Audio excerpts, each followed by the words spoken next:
Agora no Jornal Integração, os comentários de Dr. Bastos, o homem das claras ideias.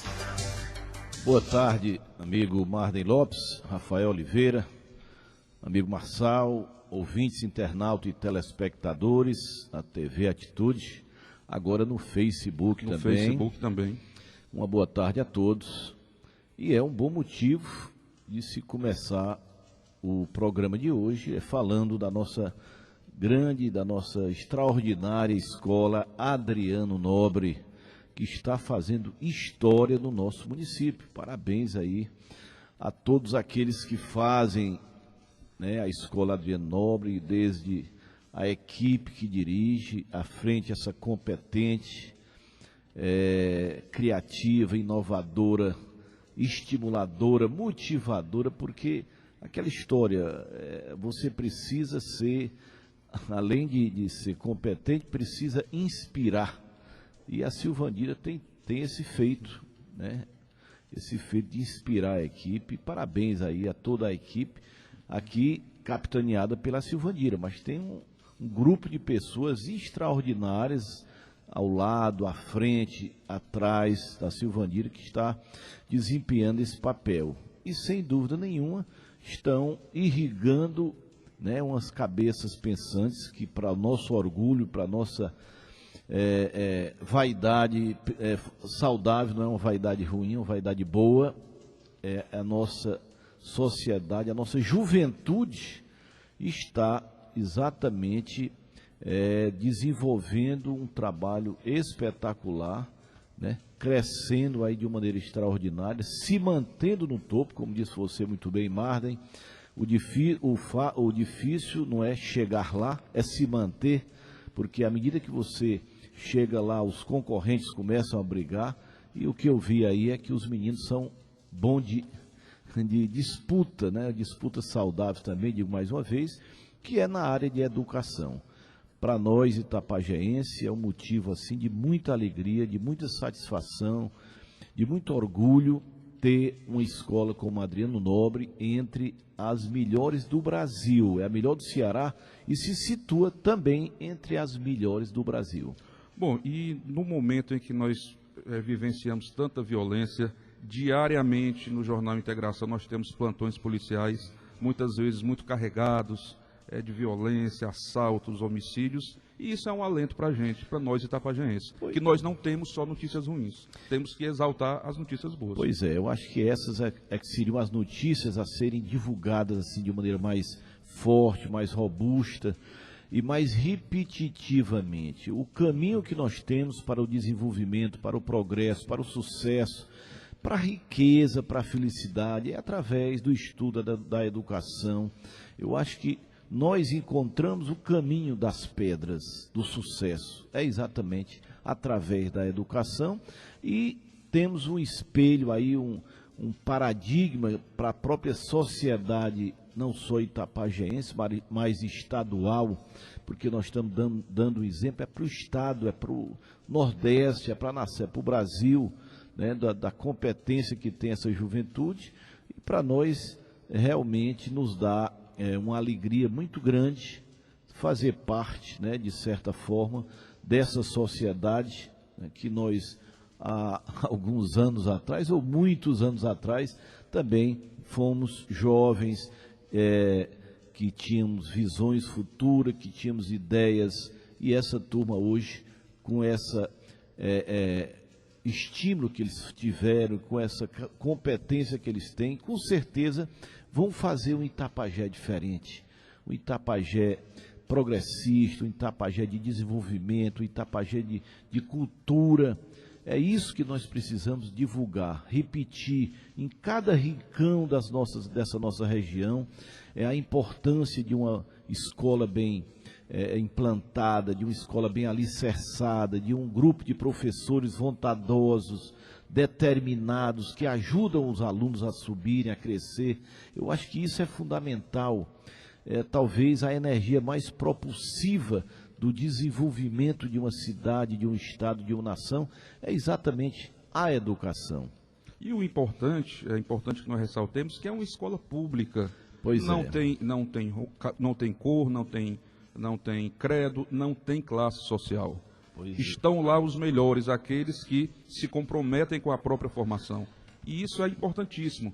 Quem imaginaria, alguns anos atrás, o filho de um trabalhador da fábrica de calçados, o filho de uma trabalhadora do bordado, cursar uma faculdade de engenharia, de medicina, de advocacia? Isso acontece hoje. Pois é, e o orgulho que eles diziam, eu já conversei com muitas pessoas e eles diziam assim, orgulhosos, meu filho vai vai participar de um concurso para entrar na Escola Adriano Nobre. Quer dizer, a Escola Adriano Nobre é o nosso ITA, é o nosso MIT, né, o MIT, aqui da nossa região, por incrível que pareça. E eu acho que são escolas como esta nossa que vai fazer a diferença, que vai dar o salto de qualidade para os nossos futuros professores, futuros mestres, futuros doutores, futuros engenheiros, futuros políticos, que isso é fundamental. Eles têm uma formação muito boa e você falou o essencial. Isto acontece numa escola pública, porque se fosse numa escola particular, não, é porque são ricos, não existe nada disso. Existe boa vontade, existe amor, existe dedicação. É isso que nós precisamos das pessoas para que a gente possa fazer essa transformação tão importante para o nosso país, que vive um momento crítico em todas as áreas, área econômica, na área social propriamente dito, né, de pobreza, de miséria, recebendo aí umas migalhas para tentar sobreviver, quando nós temos o mais importante, o talento. Então falta exatamente, aliás, faltava, agora nós temos. Agora o que precisa é a nossa sociedade não só reconhecer, mas transformar todas as escolas em vários Adrianos Nobres, para que a gente tenha uma juventude toda bem formada, bem capacitada, bem preparada para disputar esse mercado aí tão agressivo, mas precisando de pessoas com mérito, com talento, que nós estamos aí colocando aí aos borbulhões com a nossa querida Escola Adriano Nobre. Claro que a gente cita o Adriano Nobre por esses feitos, 2 anos consecutivos, primeiro colocado, mas nós temos aí grandes avanços nas outras escolas estaduais. Perfeitamente, é bom a gente relembrar. Estefânia Matos foi a primeira colocada da CRED 2 entre as escolas de ensino regular. Perfeito. Monsenhor Catão foi 4º colocado. Olha que coisa boa. Então, eu estou falando do Adriano Nobre porque hoje ela está nas páginas dos jornais, mas a semana atrasada nós já falamos da escola Estefânia Matos e do grupão também, né? Isso, do grupo escolar Monsenhor Catão. E eu acho importante, doutor, não querendo lhe interromper, mas já interrompendo, eu acho importante também que esses méritos, esses feitos, sejam reconhecidos também pelo governo do Estado. Não sei de que forma, mas um incentivo a mais, seja aumentando o número de turmas, seja dando aí fomentos maiores para a escola. Perfeito. Agora, o reconhecimento é importante, mas também é importante que haja uma contrapartida ainda maior do Estado. Pois é, vamos tentar instigar isso aí, Marden. Eu vou pedir que você faça uma entrevista com a própria secretária de Educação, perfeito. dando exatamente, mostrando e até exigindo, né, que haja, né, um esforço maior, um repasse maior, um reconhecimento do próprio Estado para que transforme isso em mais vagas, em mais espaços para crescer, né, em várias áreas. Temos outras áreas aí que podem ser desenvolvidas, né? As nossas escolas ainda são um pouco acanhadas. Tivemos um upgrade agora com a estrutura física, mas precisa ocupar todos os espaços em todas as áreas, seja robótica, tecnologia, enfim, a ciência está evoluindo aí de uma maneira muito rápida. E se a gente tiver a capacidade, né, de trazer para os jovens aí, que é uma cabeça extraordinária, com certeza nós vamos ter aí várias mecatrônica, robótica, nanotecnologia, na área da saúde propriamente dito, aí eu falo na área tecnológica da saúde. Enfim, eu acho que precisa o Estado reconhecer a importância de uma escola como a Adriano Nobre, que eu brinquei aí com a história do nosso MIT, ou o nosso Vale do Silício aqui. Por que não começar a trabalhar a área de tecnologia de informática aqui no município, né? Então nós temos aí uma verdadeira avalanche de opções e de oportunidades que nós poderíamos trazer para a nossa região aqui, que é uma região que já mostrou que tem um principal, o talento. Se tem talento, doutor, o resto é fácil. Não, e nós temos. Exatamente. E eu prevejo, não sou vidente não, mas isso é um cenário muito fácil de se prever, que daqui a poucos anos Itapajé vai se transformar numa cidade referência na educação. Temos a Adriano Nobre, as outras escolas evoluem. Stefânia Matos, não vamos esquecer, Monsenhor Catão. A rede pública ainda tem carências, mas nas últimas avaliações divulgadas pelo governo do estado houve avanço. E nós teremos, futuramente, a UFC em Itapajé. Pois é, que nós teremos uma cidade universitária. Aí nós nos transformaremos. E vou apenas citar aí uma coisa importante. Está se comprovando cientificamente, neurocientificamente, a importância dos primeiros anos de idade, a importância, né, de uma boa formação nos primeiros anos, nos 3 primeiros anos, que é uma área que nós talvez não tenhamos um cuidado, um zelo importante. E eu li recentemente um artigo científico da importância dos 3 primeiros anos para o desenvolvimento neurocerebral do futuro adulto. Quando bem estimulado, aí é que vem a história das creches. Então, era importante que a gente já conseguisse trabalhar já a história de mais creches aqui para o nosso município. Muitas pessoas não têm com quem deixar suas crianças, às vezes deixam, né, na mão de pessoas inabilitadas ou pouco habilitadas, até porque não se formaram para isso, mas perdem um momento importante, seja na área de alimentação e seja na área de estimular, não só as áreas nobres do cérebro, através do relacionamento social, enfim, do estímulo, tudo aquilo que uma criança recém-nascida, a partir do nascimento até os 3 anos de idade. Infelizmente, no Itapajé, nós tivemos há pouco tempo atrás, a Secretaria de Educação, acho que há 2 anos, se eu não me engano, se não me falha a memória, a Secretaria de Educação do nosso município, lamentavelmente, encerrando o ano letivo das creches mais cedo para conter despesa. Pois é, isso é lamentável, diante desse novo estudo que está chegando aí no prelo, né, da área de educação, confirmando e já concluindo a importância dos 3 primeiros anos de vida para o estímulo futuro. Essas crianças que tiveram um bom estímulo, uma boa educação, né, nesse período, eles se transformarão em pessoas empreendedoras, em grandes profissionais, em pessoas bem relacionadas, socialmente bem preparadas.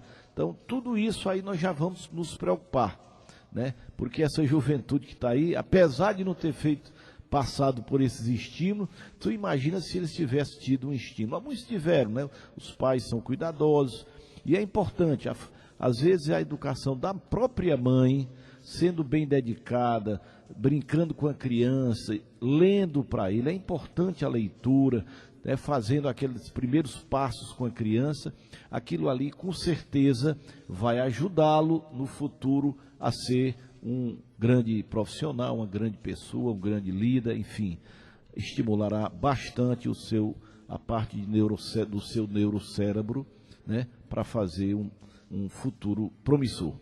Bom, e ainda falando sobre educação, teremos nesse final de semana uma maratona, o Enem 2016, aí milhões de inscritos, no Ceará milhares de inscritos, e o Enem hoje é a principal porta de entrada da universidade. Como é que ficam aí essas histórias das escolas fechadas? Pois é, vai ser adiado. Vai ser adiado. Eu vejo um certo radicalismo. O estudante... Tu acha que ele está sendo usado? Bom, eu acho que em certa parte sim. Mas quando a gente diz que o estudante, o jovem, ele tem que protestar pelos seus direitos, tem que sim. Mas agora temos que ver em que medida isso é saudável. Porque quando acaba prejudicando e sacrificando outros, né? Que então, talvez não tivesse né, o mesmo pensamento. Tem que respeitar. Bom, tudo bem que se faça lá uma assembleia, tem 30 querendo, mas tem 300 não querendo, aí os 20 vão querer impor na marra, na pressão. Então, acho que discutir, é importante. Eu acho que o jovem não deve aceitar de cabeça baixa ou com só aquele estilo calango, mas também não pode querer impor as suas condições contra a maioria. Eu acho que precisa dosar melhor e eu acho que estamos havendo um certo radicalismo, eu concordo com você. E quando a gente fala em democracia implica em direitos e deveres. Perfeito, né? E obrigações. Então, obrigações que têm que ser respeitadas, Sem sobretudo dúvida. a lei. Não concordo com a lei? Discutamos para que a lei seja modificada. Vamos tentar mudar a lei. Vamos tentar mudar a lei. Mas querer né? que a lei seja eu... Agora, descumprir a lei é aquilo que eu penso e o contrário não é lei, isso já é muito radical, isso eu concordo. Eu me lembrei aqui do Antônio Carlos Magalhães, o velho ACM, que ele dizia, quando não era convidado para uma reunião, não, esse jantar aqui não tem valor não, porque eu não vou. Então só tem valor se ele estiver presente ou se for do seu interesse. Então esse modelo aí já passou. Bom, falemos também de um assunto que vem gerando muita polêmica no Brasil inteiro. Inclusive tivemos aí um episódio lamentável na Câmara dos Deputados, até com uma atriz decadente falando mal de nordestinos. Eu me refiro à proibição imposta pelo STF à prática da vaquejada. E nós temos aí uma frente parlamentar ampla, formada por vários deputados de vários estados nordestinos, inclusive formou-se aí um movimento em prol da vaquejada. A bancada da vaquejada. A bancada da vaquejada. E temos aqui no Ceará, à frente desse movimento, o nosso deputado Danilo Forte. Ele que considera que a vaquejada é um patrimônio cultural do Nordeste. Perfeito. E tem que ser regulamentada. Correto. Eu até ouvi, eu estava com ele no café de segunda-feira, quando passou, estava tomando café lá, o Juvencio Vasconcelos, e ele me dizia, Bastos, esse senhor é o Procurador-Geral do Estado, Juvencio Vasconcelos, e eu estou marcando uma reunião para terça-feira, que foi ontem, para defender os interesses da nossa cultura cearense, que é a vaquejada, que está tendo, né, uma possibilidade de ser suspensa.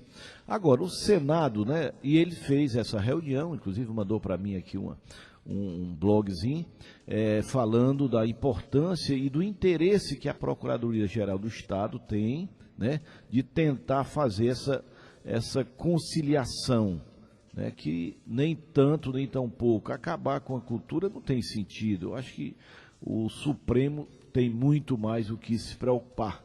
Mas, de certa forma... quando ele é provocado, ele tem a obrigação de se posicionar. Mas o Senado já fez aí uma tentativa, né, já não sei se foi um projeto lá do Senado, para transformar a vaquejada num patrimônio cultural do Nordeste. Com isso aí você já consegue, de certa forma, né, abrir novamente o debate no Supremo, já que não foi unanimidade no Supremo, foi 6-5? 6-5. 6-5. A ministra Carmen Lúcia, eu não sabia que ela não gostava de vaquejada. Talvez não tenha ido a por isso, talvez né? não conheça, não é, se fosse nordestino. Tem algum nordestino só? Eu acho que só o Melo, né? Marco Aurélio Melo. Marco Aurélio, ele tem laço lá em Alagoas, né? Que ele é parente, ele é primo do Collor de Melo. O senhor levanta esse assunto, nós estamos mal representados, perfeitamente, nós nordestinos, com certeza. Um que iria para lá, eu não sei, não, ele iria para o STJ, não, era o César Asfor, né? Ele estava pleiteando na época do Lula. Era o Supremo, ele já era do STJ. E ele estava pleiteando ir para o Supremo. Mas houve lá uns problemas e ele resolveu abrir mão do próprio STJ e não ficou mais nem no Superior Tribunal de Justiça.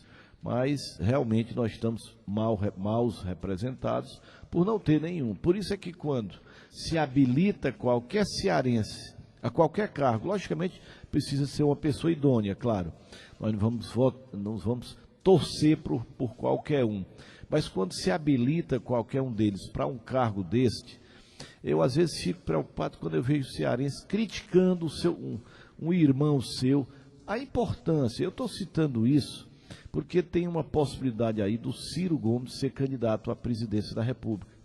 E eu vejo muitos cearenses criticando assim, arduamente, tenazmente, um irmão cearense. Eu fico preocupado, ele tem as suas verborréias, seus assédios, mas para o Ceará seria um excelente posição, porque com certeza ele iria defender os interesses do nosso estado. E às vezes as pessoas cearenses... Acho que para o Nordeste seria muito importante. Eu acho, para o Nordeste. Eu acho que a posição dele como o início de um governo passado aí que você conhece bem, ajudou muito a Pernambuco, por exemplo. Pernambuco se transformou numa verdadeira rainha do Nordeste. Eu lembro graças a exatamente a ação dele. Eu lembro bem que Tasso Gereissati, muito embora não tenha sido presidente, mas foi e ainda é, mas já teve o seu auge, um dos políticos mais influentes do Brasil. Época FHC. E Tasso, com a sua influência, conseguiu deslocar um pouco esse eixo de desenvolvimento de investimento do Sudeste lá para o Nordeste. Com certeza. Bahia foi muito bem aquimado na época. Ceará com Porto Pecém. Com certeza. Então, se nós tivéssemos um presidente cearense... Olha, era o céu de brigadeiro aqui para nós. Então, lamento profundamente por isso. Nós não temos cearense no STF, nós não temos um cearense, poderemos ter um cearense lá no Senado, tá, Eunício Oliveira. Aí alguém disse, bom, mas não interessa o lado, é o cearense, doutor, vamos brigar para que ele ocupe o espaço, porque com certeza quem vai se beneficiar é o Ceará. Ah, mas eu sou do outro lado. Que lado? Nós só temos um lado, é o Ceará e o outro lado. Se você é do Ceará, então o seu lado é do cearense, é do Ceará. Não, me preocupa saber que hoje o cearense mais influente no Brasil é o Wesley Safadão, né? Então, alguma coisa está errada, né? Pois é. Na área jurídica, na área política, nós não temos ainda líderes que possam... de renome nacional, que possam assumir a presidência, o Tiririca. O Tiririca. O Tiririca acho que já tá na curva descendente. Já se paulistou, né? Ele é mais paulista do que cearense. Mas é importante aí o nosso Tiririca agora, infelizmente. Há quem diga, doutor, que os irmãos Ferreira Gomes vão ser a ponta de lança da oposição contra Michel Temer. Eu com certeza, eu vejo, até porque o PT, para essa eleição, está muito difícil. Eu não vou falar, como sempre tenho citado aqui, político não morre. Político sempre, ele se beneficia do insucesso do concorrente dele. Eu lembrei do Leandro Carnal, diz que no final do poço tem uma mola, tem um trampolim. O cara desce, quando chega lá em cima, como ninguém sabe, termina pulando e consegue novamente espaço. Na realidade, o que é que acontece? As pessoas que ganharam a eleição, eles não conseguem dar o que prometeram. Aconteceu com o PT em 2012, 2012 prometeu mundos e fundos, como não saiu, resultado, o que é que acontece? As pessoas mudam. Se daqui a 2 anos o Dória não fizer um bom governo, o Crivella não fizer um bom governo, quem mais? O Calil não fizer um bom... As pessoas mudam de novo. A história do recall. Hoje, as pessoas, os eleitores, eles não aceitam que as pessoas continuem errando. Você erra uma vez, mas você não tem direito a repetir o erro. Te dá um crédito de confiança. E a gente pode citar exemplo também quando a população reconhece que há um projeto que merece ser continuado. Com certeza. Como aconteceu em Fortaleza. Roberto Cláudio, por exemplo. Cito aqui a cidade de Sobral, que há 20 anos é dominada pelo Grupo Ferreira Gomes. Mas veja Sobral de 20 anos atrás e veja Sobral hoje. São dois períodos. Dois cenários completamente diferentes. Antes e depois. Então é importante. Apesar de ter, nesse intervalo, teve um período aí que é esse último agora, houve muitas críticas, houveram muitas críticas, houveram denúncias. Engraçado, eu conversava com alguns sobralenses e eles defendiam arduamente o governo do Veveu, por incrível que pareça. Né? Não, pelo contrário, rapaz, fez um bom governo e pessoas, né, do tipo Dr. Neves, quem conhece o doutor Antônio de Pádua Neves, um dos maiores cirurgiões que Sobral já viu, defendendo com unhas e dentes, doutor Carlos Arcanjo. Quer dizer, então, não sei quem é um grupo, mas eu ouvia muitas críticas na periferia.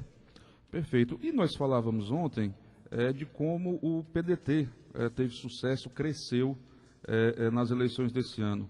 Hoje, vejam como os números são grandes.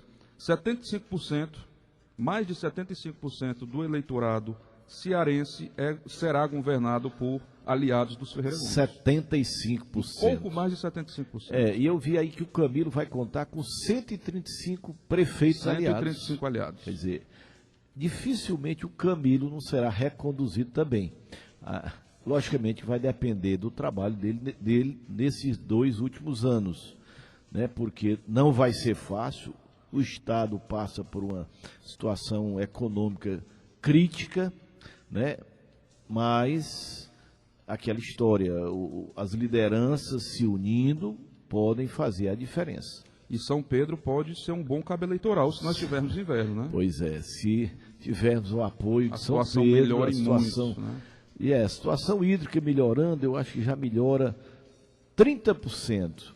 Se a economia começar a reagir, aumenta mais 30%. Então, com 60%, eu acredito que dá para fazer um bom governo e a melhoria para todos, com certeza, virá.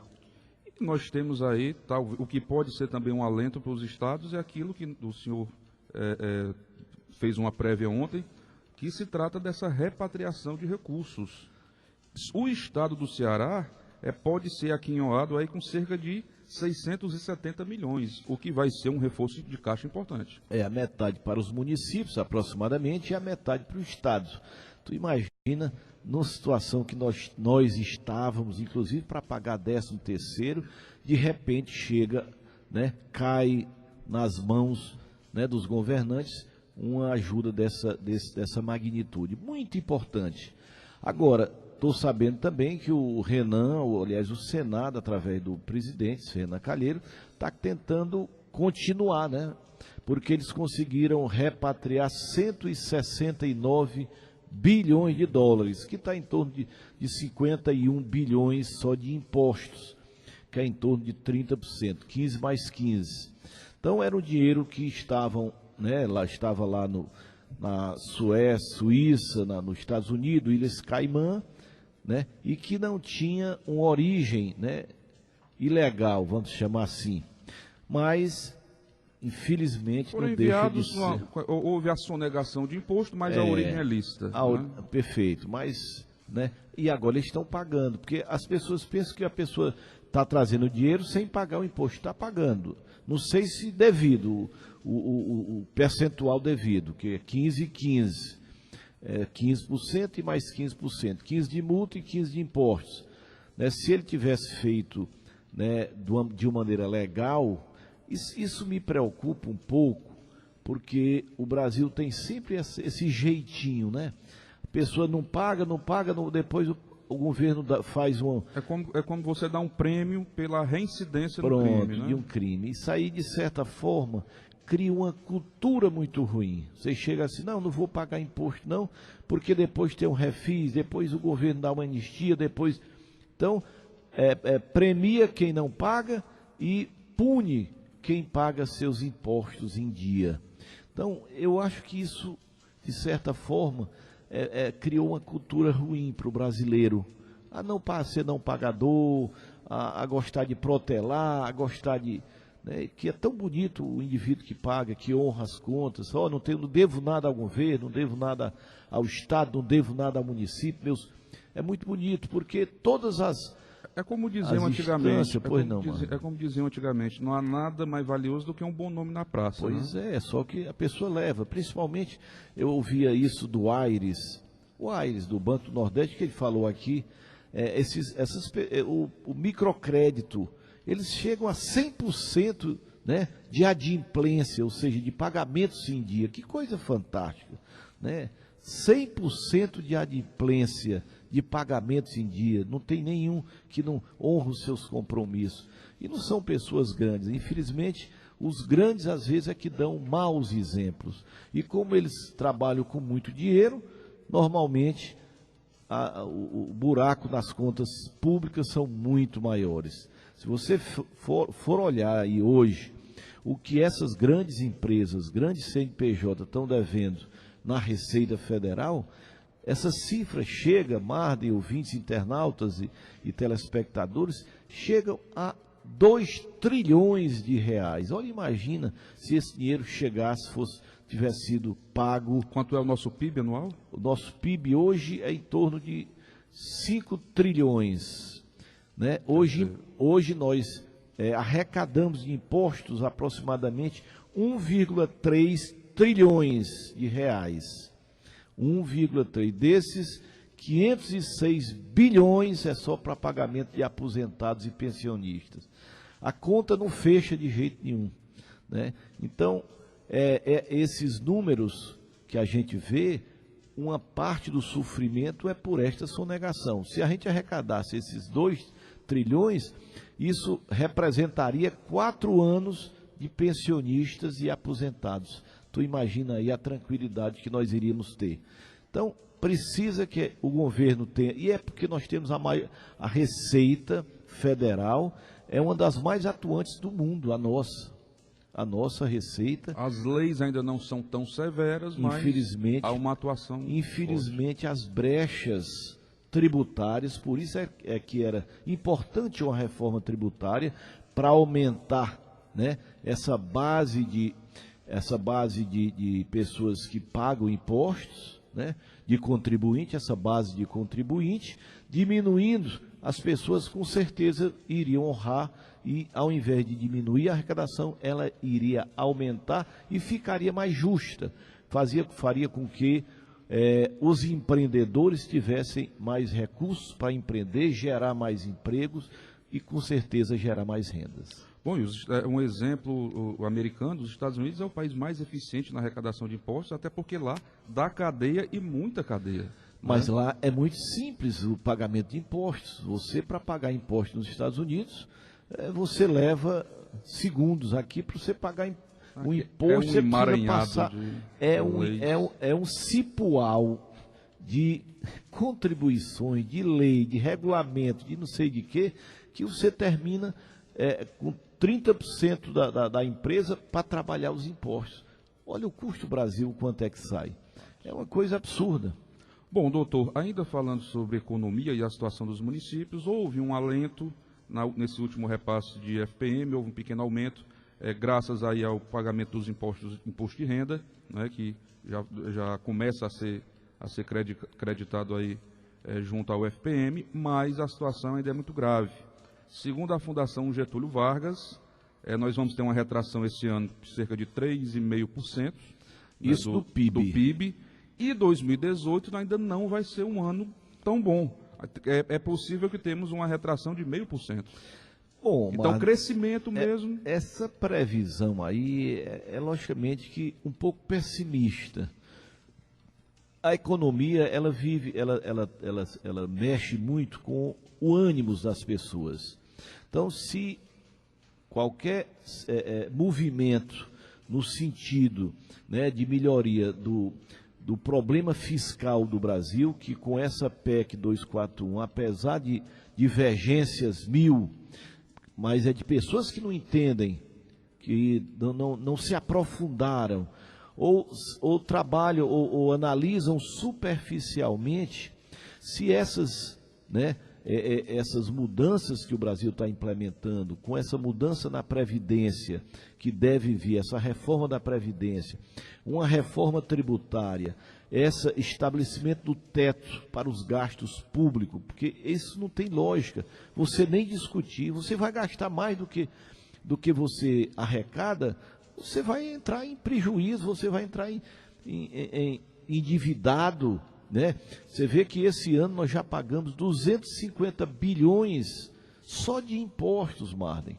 Só de impostos. Mas a impressão que eu tenho, a impressão clara que eu tenho, é que uma das grandes polêmicas dessa PEC é porque também a classe política não dá o exemplo.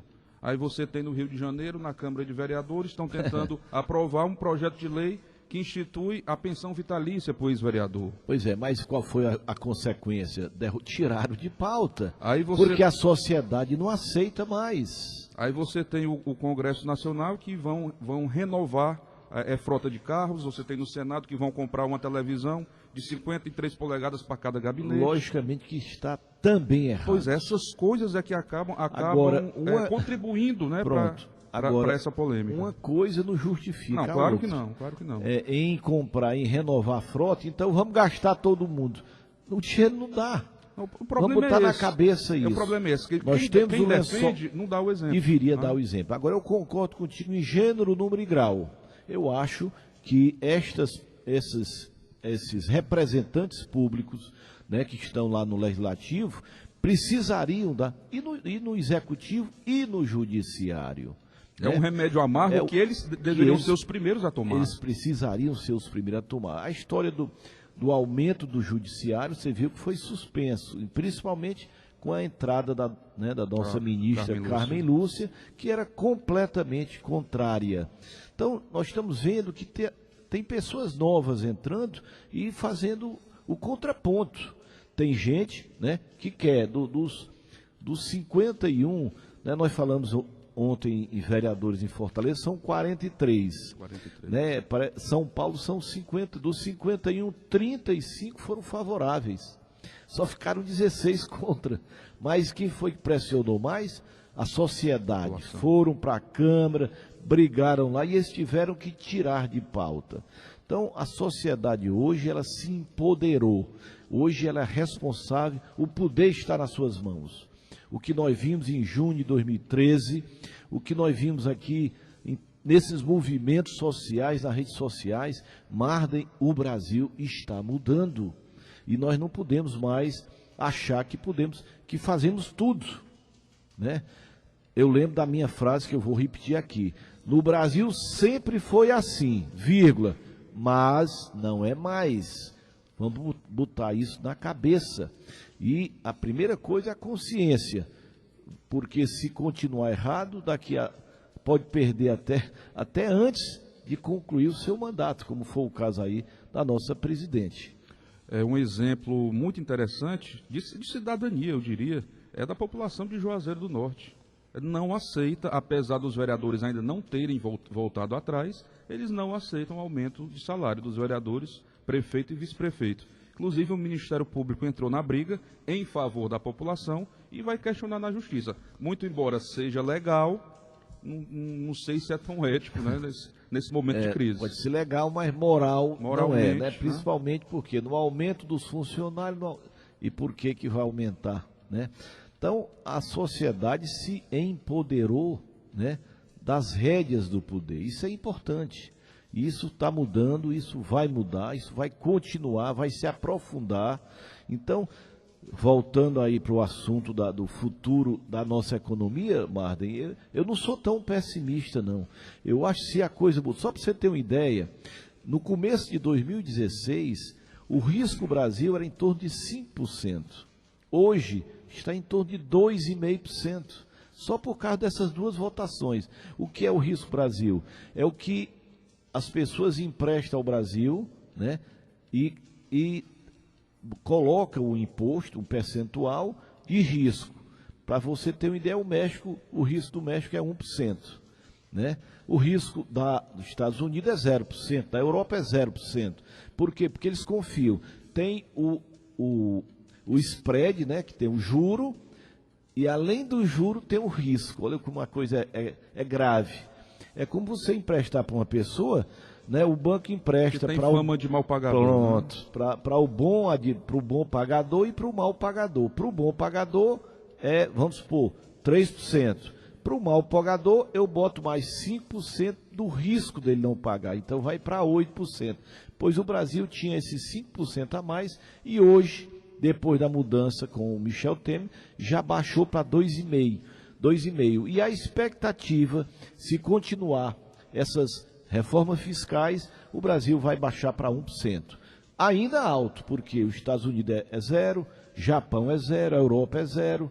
Né? Talvez a Grécia não, a Europa, alguns, né? Porque a Grécia talvez ainda esteja lá em cima. Pois, ela saiu temporariamente aí dos noticiários. Pois é, por quê? Porque o Tsipras, que é o primeiro-ministro lá, reconheceu que aquela conversa que era um sujeito de extrema esquerda, que teve que se render à realidade. Se curvar à realidade, cara. Não existe mais você gastar, achar que pode gastar e que o dinheiro do país é imensurável, não tem limite. Tem, o governo tem limite, as pessoas pagam imposto até uma certa altura, depois não pode mais.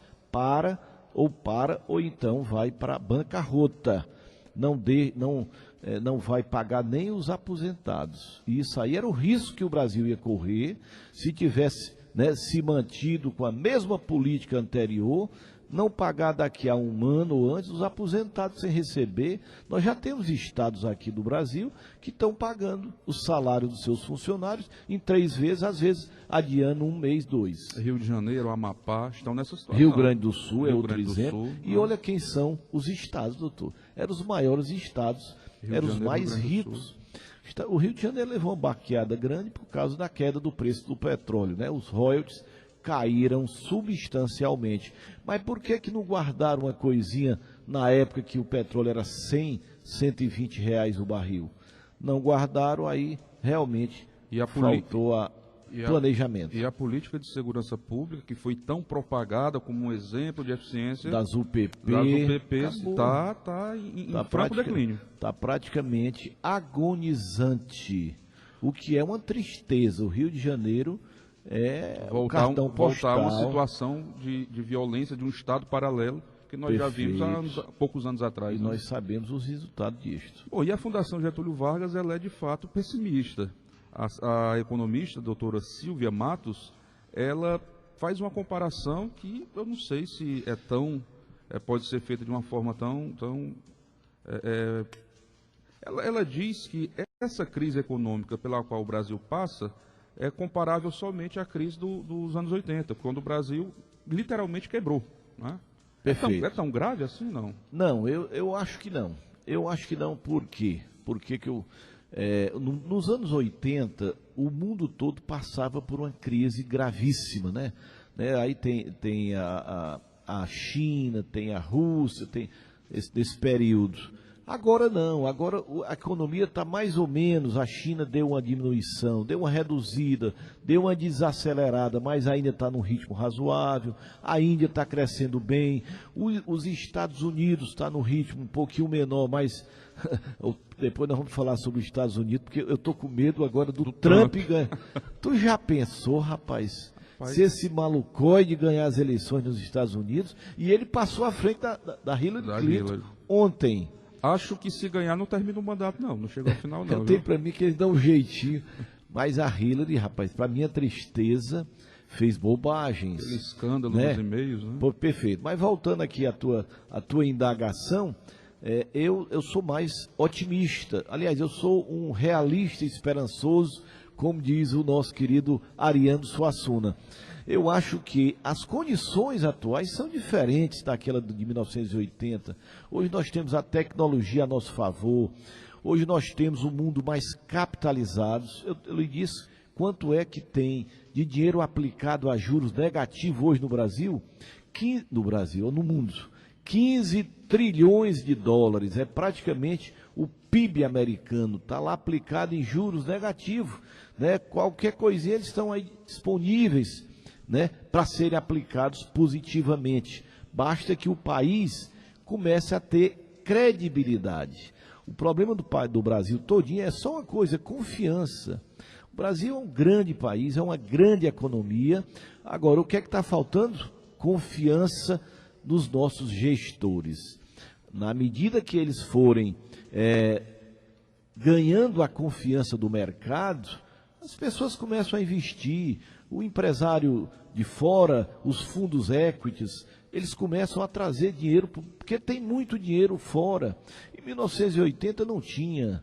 Na época, nos anos 80, o dinheiro era muito pouco. Então você não pode comparar, são duas épocas totalmente distintas. Então eu acredito que nós vamos ter uma melhora muito mais rápida, né? E com certeza 2017 nós já vamos ter um lado um pouco positivo, né? No mínimo nós vamos empatar, e 2018 eu quero estar lá em cima com um comentário econômico aqui de Brasil crescendo e crescendo bem. Agora com os pés no chão. Não adianta crescer com loucura, prometendo, dando o que você não pode dar. Você só vai até onde o seu dinheiro vai. Passou daí, é irresponsabilidade, é inconsequência, é querer fazer estelionato político eleitoral. Isso aí é que destruiu o país. Esquerdistas e direitistas vivem aí numa eterna guerra, e eu sei que os dois lados vão ficar com raiva de mim agora. Mas nós temos aí uma situação muito parecida, pelo menos na minha opinião, que foi do gasto público exorbitante, tanto no governo militar como no governo do PT. O milagre econômico culminou com a década perdida economicamente. Perfeito. E o governo do PT fez programas mirabolantes, esse PAC que não existia, não saiu, que era só do papel. Ficou no papel e gastando mais do que poderia. Era só para inglês ver. E que combinou agora também com a crise econômica. Pois é. Então, nos dois cenários, quando se gasta mais do que se tem, chega-se a isso, né? Esse é o resultado. Na época deles lá, teve uma crise ainda pior, que foi a crise do petróleo, 1973. A crise do petróleo foi a grande... E nós éramos grandes importadores de petróleo. Agora nós temos um equilíbrio, né? Um pouco equilíbrio negativo, mas muito pequeno. E hoje o petróleo está a nosso favor, porque baixou o preço, né? Que naquela época o petróleo estourou, não sei se você lembra, né? Você não era nascido, era muito pequeno. Sim, mas... está ali nos livros, você dá uma lida, dê uma revisão. Então, na época de 80, nós tivemos a crise do petróleo, não estou aqui defendendo os militares, eles também erraram bastante, erraram menos porque você não via nenhum militar envolvido em corrupção, procure um militar. Mas também não tínhamos imprensa livre, é importante também. Pois é, mas você não viu depois sair nenhum militar com mega estrutura, com isso, com aquilo. Você não viu. Com sítio, com triplex. Pedalinho e tudo. Você não viu nem um triplex, nem um sítio e nem um canto. Morreram pobres. Me lembra do Andreasa. O Andreasa morreu, foi preciso fazer vaquinha. O César Calles, que foi ministro das Minas e Energia. Eu me lembro que na época dizia que o César Calles tinha um cinturão que pesava quase 200 quilos de ouro. Quer dizer, tudo conversa. Morreram pobres, o Vigílio Távora, Dona Luísa Távora, todos morreram pobres, né? E o Brasil fez grandes, a Ponte Rio-Niterói, tivemos a Transamazônica. A Transamazônica foi um erro. Não saiu do papel, de fato não saiu do papel. Eles gastaram muito, mas faltou planejamento e faltou integrar. A visão deles era para integrar o Brasil, porque naquela época tinha umas histórias de que o americano ia tomar a Amazônia, ainda hoje tem, né? Mas naquela época era pior. Para preservar era a soberania. Ocupar para dominar, era mais ou menos isso. Então, foi gasto mais ou menos nesse sentido. Mas os dois lados estão errados quando gastam mais do que arrecadam. Mas eu tentei aí justificar uma parte da época dos militares, que fizeram muito erro, porque você não tem imprensa livre. Eu acho que foi o maior erro dos militares, a história, né, do cerceamento da liberdade, né, da censura. Isso foi triste. Nós acabamos com a criatividade do Brasil. O Brasil praticamente parou. Então, nesse aspecto aí, esse erro deles é imperdoável para nós. E hoje nós vemos muitos movimentos de militares que querem seu espaço político, mas por vias democráticas. Perfeito. Temos o exemplo do capitão Wagner, foi candidato a prefeito, poderá ser no futuro um candidato a vereador por vias democráticas. Tem o Bolsonaro Tem lá o Bolsonaro, em cima, que para mim é uma figura execrável, mas dentro da democracia cabe tudo, ela aceita tudo. E aceita inclusive aqueles que querem chegar ao poder para acabar com ela própria. Mas a democracia aceita tudo. Perfeito. Né? Então a gente tem que conviver com tem que conviver. a divergência de opiniões. O importante é de saber sempre que a maioria, né, a maioria é quem dá as cartas. E não querer transformar uma minoria com armas em punho para transformar o que é pequeno em grande. Bom, doutor, ainda falando sobre economia, e nesse caso aqui é um ralo importante que a UAB quer tampar. Essa é uma publicação do Diário do Nordeste de hoje. A ação popular da OAB cogita premiar o cidadão que denunciar fraudes, que denunciar crimes, crimes contra o erário público. E essas denúncias, caso sejam comprovadas, isso geraria um bônus para o cidadão que denunciou. Você acha isso uma medida importante, uma boa medida? Isso aí não é outra coisa a não ser delação premiada. Isso é uma maneira de delatar, né, fazer uma delação e premiar. O nome disso chama-se delação premiada. Agora, eu não queria que o nosso país, ou a nosso Estado, se transformasse no estado do denuncismo verdadeiro, às vezes para destruir alguém. Eu acho isso muito perigoso. Tem que haver medidas corretas. Né? Quando se transforma isso numa prática comum. Eu acho que sempre tem que haver isso. Se você viu uma coisa errada na sua repartição, nada mais justo de você procurar uma procuradoria, um promotoria, um Ministério Público para exatamente alertar e até evitar, porque isso fica na história do denuncismo. Eu não sei até que ponto isso seria salutar, benéfico e saudável, mas de certa forma isso pode, né, criar no cidadão a responsabilidade e a cidadania. Você também é responsável por tudo que acontece ao seu redor. Agora, não vamos transformar também isso no denuncismo, né, prejudicial e nocivo até a própria gestão.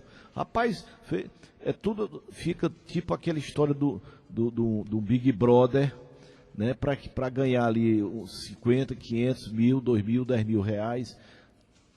Vai virar meio de vida. Eu me preocupo com esse tipo de coisa. Mas respeito. Aqueles caçadores de recompensa do passado. Pois é, mais respeito. Agora, desde que haja realmente, né, é a OAB que propõe uma medida dessa. Né? Não deixa de ser uma entidade séria, mas é bom ver até que ponto nós podemos, né, entrar nessa seara. Bom, notícia também importante, Diário do Nordeste de hoje, o Senado manteve a data de votação da PEC do teto, então deverá ser uma votação tranquila também no Senado. Você acredita nisso? Eu acredito, com certeza. Não vai haver problemas. Tem até o senador aqui do Ceará está propondo mudanças. Pimentel. Se houver essas mudanças, aí deveria voltar para a Câmara para votar de novo. Então, dificilmente eles vão acatar. O próprio relator, que é o Eunício Oliveira, né? Nós estamos falando de 2 cearenses, já votou a favor, foi favorável e não acatou nenhum pedido de destaque para a PEC. Então, acredito que vá até o final, até o dia 13 de dezembro, aproximadamente, que é a votação em segundo turno, né? Segunda votação, digo melhor, ela será concluída. E eu acho que, sem nenhum receio, acho que a coisa mais... Todos os países que passaram por problemas, eles fizeram isso. Todos os países citaram até o exemplo, eu não me lembro aqui, eu falei ontem, de outro país, não sei se foi o Peru. Peru fez isso está desde 1990, foi no ano 2000, e lá eles resolveram. Só para você ter uma ideia, hoje no Peru, a relação dívida-PIB está em 24%. O nosso vai chegar a 74%. Lá eles estão crescendo positivamente, aqui nós estamos crescendo negativamente, praticamente no 3º ano seguido. Nós estamos em recessão e chegando a uma depressão, iríamos chegar a uma depressão econômica. Então, essa história de dizer que vai mexer em saúde, conversa fiada. Mexeria se o país fosse na mesma irresponsabilidade de aumentar um determinado segmento sem os recursos, né, arrecadados. Aí você não seria irresponsável, seria já quase um louco ou uma louca. Bom, e o Henrique Meirelles, o nosso ministro da Fazenda, ele está otimista também como o senhor, doutor. Segundo ele, em 2017, os empregos voltarão a ser gerados. Eu estou esperançoso e torcendo, lógico, vai depender. Lógico que hoje, viu, Mar, de ouvintes, internautas e telespectadores, existem muitas variáveis, né? Eu te dou só um exemplo. Se o Trump ganhar nos Estados Unidos, tu imagina a reviravolta que vai dar na economia mundial. Você viu, só em ele passar na frente da Hillary, já subiu o dólar, já baixaram as ações. Quer dizer, nós temos muitas variáveis, mas se tudo tiver mais ou menos nas mesmas condições de temperatura e pressão, eu assino embaixo aí do que o Henrique Meirelles falou. Nós vamos ter crescimento em 2017 e 2018 com chuva e água muita, nós vamos ter o melhor dos períodos das nossas vidas. E o Ceará, nesse último relatório do CAGED, que é o Cadastro Geral de Empregados e Desempregados, o Ceará teve um leve aumento, um leve resultado positivo. Um leve crescimento que é bom, claro, evidente. O Ceará, né? Ceará. Agora, sobretudo no setor de serviços. O que também indica que a população, mesmo que timidamente, volta a consumir, né? Perfeito. E a indústria, né, logicamente, foi a que caiu mais, a indústria parece que não conseguiu reagir. E como nós temos poucas montadoras ou nenhuma, tem estado aí que caiu mais, exatamente porque as montadoras tiveram um baque superior a 20% nas vendas, né, dos seus utilitários, dos seus automóveis, né, e carros e caminhões, enfim. Houve uma diminuição muito grande e, consequentemente, o desemprego também aumentou muito nesses estados que têm montadoras.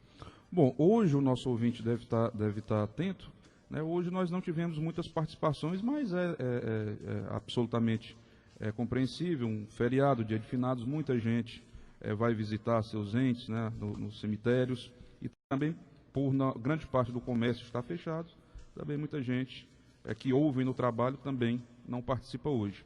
Mas eu tenho a participação de um ouvinte, doutor, que pede, já que nós falamos tanto sobre a escola Adriano Nobre, ele pede que o senhor informe à população quem foram os responsáveis por trazer a escola Adriano Nobre. A escola Adriano Nobre...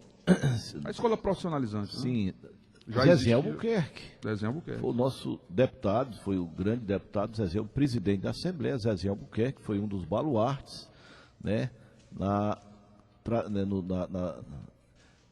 no trabalho, né, para trazer a escola Adriano Nobre para Itapajé. Inclusive, sem dúvida nenhuma. Foi a única escola que foi implantada sem o prédio modelo, porque não estava na lista de municípios. Pois Itapajé. Mas mesmo assim ele conseguiu, com prestígio e amizade. Nesse tempo era Cid Gomes. Cid Gomes. Foi na época 2009. Mas já falei várias vezes e repito aqui, Zezinho Albuquerque foi o responsável por trazer a escola Adriano Nobre para Itapajé. Ok, doutor, essa foi a nossa pauta dessa quarta-feira, feriado. Pois é, alguma coisa mais? Não, eu prometi falar alguma coisa mais sobre o doutor Eldo Rios Lousado, o companheiro Eldo. Ele foi, você soube de mais qual foi, se ele foi enterrado, já foi enterrado? Acho que já, sim. Já foi enterrado. Cemitério São João Batista em Fortaleza. Cemitério São João Batista.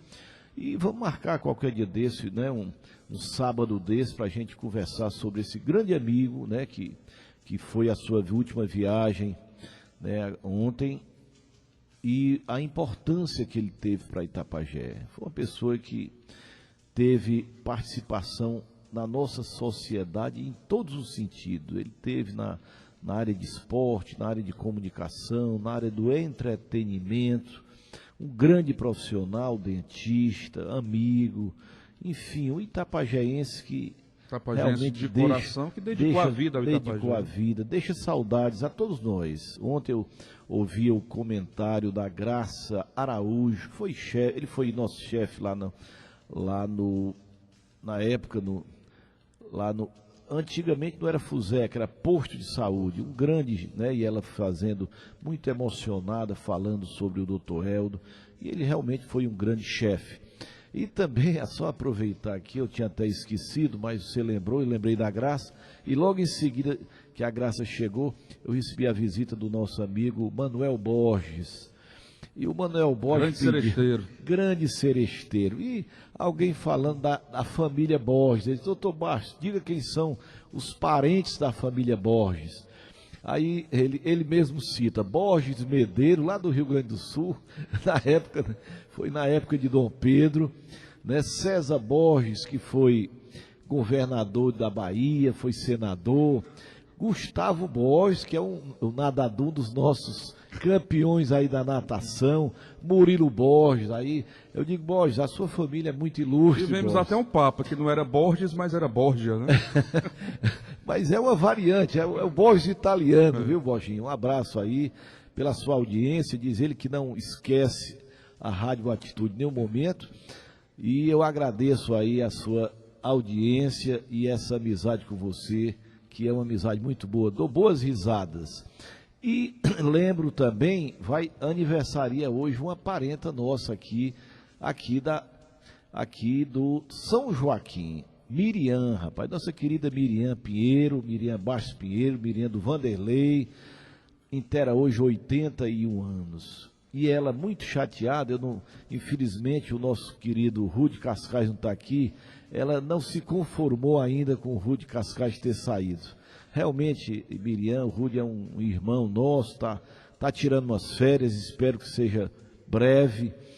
E eu mando aqui, apesar de não estar o Rude, mas está aqui eu, Marden, Rafael e todos os companheiros aqui que fazem a Atitude FM, mando um abraço e desejando aí muitos anos de vida ainda. Você é uma menina, 81 anos, é uma criança, tem muita juventude, dá boas risadas. Quem dá boas gargalhadas não envelhece nunca. Desopila o fígado. Desopila tudo, doutor Marden. Então fica aí o nosso abraço sincero e o desejo aí de muitos anos de vida, muita saúde, muita paz, e que Deus continue abençoando a você e toda a sua família que hoje está aí lhe abraçando no nosso querido São Joaquim. E eu quero aqui, antes de nós terminarmos, também um itapajense de coração e um historiador na internet. E encontrei toda a história de Dr. Eldo, desde sua chegada em Itapajé até hoje, no blog do Ribamar Ramos, que conta a história de Itapajé. Nós somos ainda tão carentes de conhecermos a nossa própria história e termos uma pessoa como Ribamar Ramos, que garimpa essas preciosidades, não tem preço. Marden, coincidentemente, eu ontem entrei no blog do Ribamar e também fiquei maravilhado. Encontrei fotos que nem sonhava que existia. Esse Ribamar é uma pessoa extraordinária e eu quero aqui me irmanar com você nesse elogio a esse grande itapajaense, né, Ribamar Ramos, pai do meu amigo Tadeu, pessoa extraordinária. Você está fazendo um legado para essa cidade, Ribamar, que nós não temos nem como lhe pagar. Pagar é só lhe agradecer penhoradamente por esse patrimônio que você nos legou. Muito obrigado, Ribamar, porque esse seu legado é de uma importância para nós itapajaenses, que daqui a 1000 anos nós vamos continuar sabendo que o Itapajé teve essa história belíssima e que teve uma pessoa extraordinária que resolveu se sacrificar noites e noites garimpando todos esses dados, esse detalhe das pessoas para exatamente nos oferecer, nos ofertar de uma maneira tão brilhante e tão gentil que é o seu blog. Parabéns, e eu aconselho aos itapajaenses, visitem o blog de Ribamar Ramos, que vocês vão ficar cada vez mais ricos em conhecimento. E é só colocar lá no Google História de Itapajé, que dentro as primeiras sugestões está lá o blog do Ribamar Ramos. Ok. E finalizando, hoje é dia dos finados, né? As pessoas prantearem e vivenciarem, né, a memória dos seus mortos. Eu tenho meu pai, né, meu pai faleceu há exatamente 46 anos que eu sou órfão de pai, né? Tem pessoas que a gente relembra, né, muito, com o seu Ossian Gomes, meus avós paternos, então todos aqueles, né, que têm seus entes queridos que já fizeram o encontro com o pai, nós desejamos aí um bom dia de finado para todos, um bom dia de lembranças, de recordações, né, que a gente às vezes diz de tristeza, mas é de alegria de termos seja um dia de celebração, a vida dessas pessoas, né? Dessas pessoas que foram muito importantes nas nossas vidas. Um fato curioso, até histórico, é que no México não há esse clima fúnebre de dia de finados. Lá é o Dia dos Mortos, é um dia de celebração. Festivo, festivos, né? em homenagem à memória dessas pessoas. De agradecimento. Exatamente. Né? Ao invés de prantear. Então que nós tenhamos esse sentimento de agradecimento a Deus por tê-los, né, em nosso convívio durante o tempo que Deus, né, concedeu a eles. E na hora que foi chamado, nós temos que ter a humildade, né, e a gratidão de aceitar isso dentro dessa linha cristã que nós temos, ok? Ok, doutor. Próxima semana temos um novo encontro? Se Deus quiser.